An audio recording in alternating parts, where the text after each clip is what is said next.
local community is so important because people are not prepared. And I've heard way too many people say, well, if they don't get it, that's too bad for them.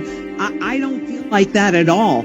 I feel like it's an obligation for those of us that do understand what's happening to be prepared to help those that don't. And that goes back to all the different skill sets, because if you think I can do everything that is required on my little urban farm or up at my bug out location or even in the company, no, it takes a village. It takes people. So, I think if you don't have the ability to accumulate, learn a new skill, because that is barterable.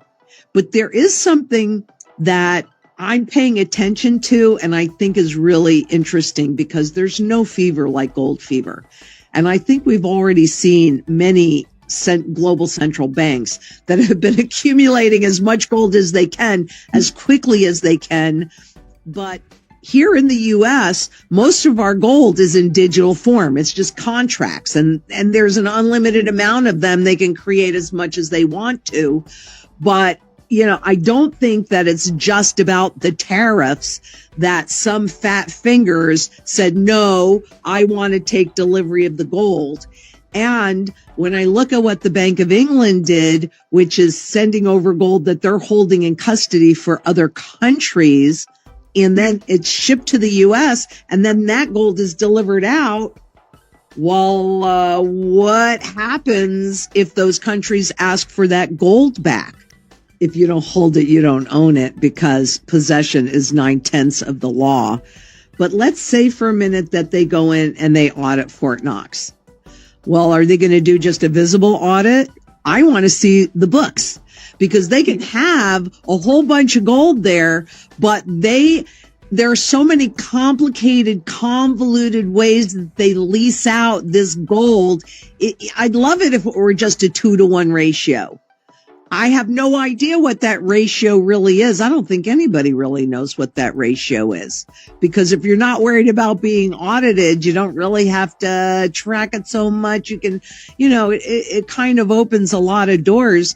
But I'm wondering what's going to happen in this physical gold rush, because we've already entered it. We can see that.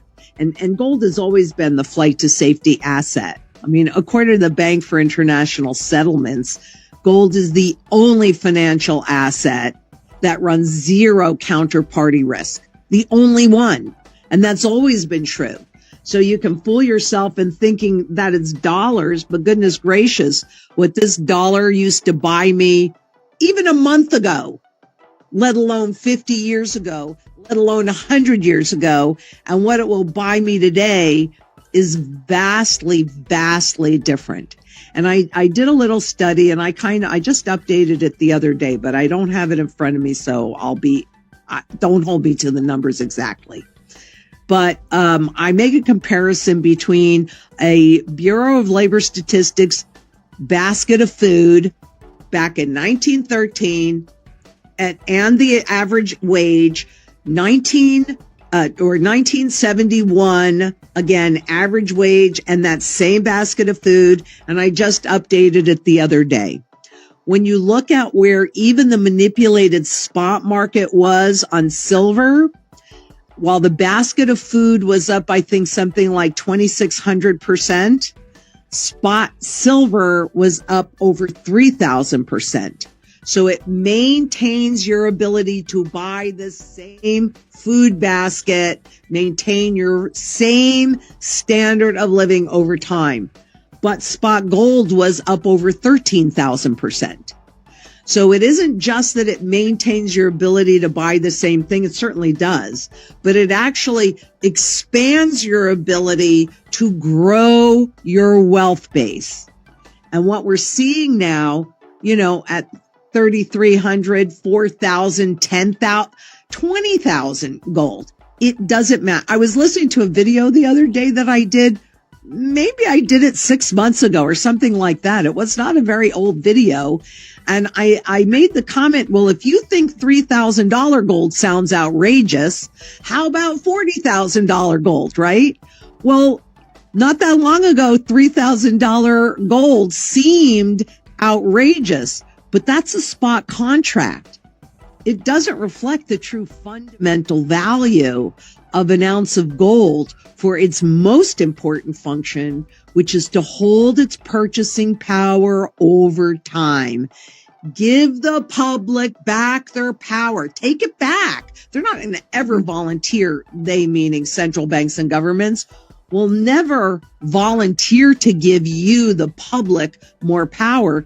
But we can certainly take it back just by having sound money in our possession. And dare I say, sound money in the monetary system, but not because somebody says, oh, look, it's backed by gold, but you can't convert it. You can't take it out of the system, just like Zimbabwe, right?